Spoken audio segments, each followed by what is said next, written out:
This is what I eat in a day as a girl who's no longer in a calorie deficit trying to maintain a 60-pound weight loss while prioritizing protein to build muscle. For breakfast this morning, I had a plate of both savory and sweet. I cooked up 2 of these chicken sausages that I bought from Costco, cut up 2 boiled eggs, half a cup of low-fat cottage cheese, 1 golden kiwi with the skin, and I eat it with the skin because it's not the tarantula fuzzy green kiwis. Paired it with 2 tablespoons of sugar-free maple syrup and made white chocolate cookie date, which was just 3 pitted dates with a serving of Lily's white chocolate chips. Today was leg day and I had to go, and I started off my leg days by warming up on the treadmill, walking 20 minutes, and did my usual stretches, which are Hollywood, front lunges, side lunges, just any stretches to open up my hip and stretch my quads, hamstrings. And I never skip stretching or warming up. This is to prevent any type of injury. Started off this leg day strong with one of my favorite leg workouts, which is the leg press.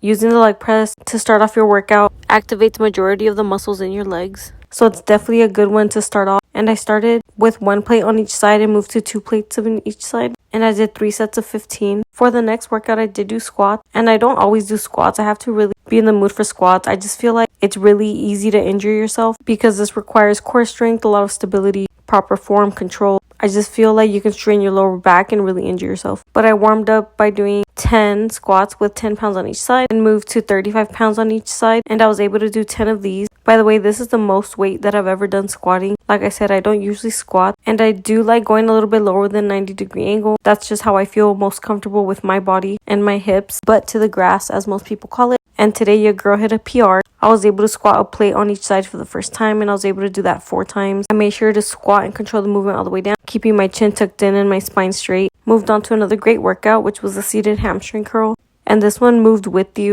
I do like this one. I just like the stationary one more. I did 3 sets till failure and did 3 sets till failure of these calf raises.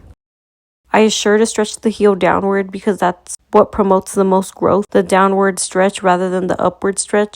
Being on your tippy toes. I headed to a local coffee shop to do some work, and I got my usual coffee order, which is usually 40 calories. After that leg day, I was starving, so I found this local pho spot, and I absolutely love pho. It was called O'Malley, and honestly, it was really good. I got a side of this grilled chicken breast, and it came with this like green creamy cilantro sauce. I don't know what it was, but it was so good. 10 out of 10. I definitely recommend this. I didn't know the chicken was gonna come so big, and I had ordered a beef pho, but I ended up prioritizing the chicken and eating all of that and only half of the pho and taking the rest to go. I just kept thinking that this was gonna go to the games. One of my go-to pho orders is just the rare beef pho. I just feel like that's one of the best ones. And I had bought these pizzas at Costco, and I decided to have 1/8 of it just to get rid of my pizza craving. And for dinner, I had a cottage cheese cheesecake bowl. It was just 1 cup of low-fat cottage cheese with a serving of sugar-free Jell-O mix, a cup of frozen berries, and half a serving of these Simple Mills cinnamon crackers. And this was everything that I got to eat today. It was definitely a great day of eat. Follow me for more What I Eat in a Day videos, where I share high-protein, low-calorie recipes that help me lose weight. I love you girls, and I'll see you guys in my next video. Bye!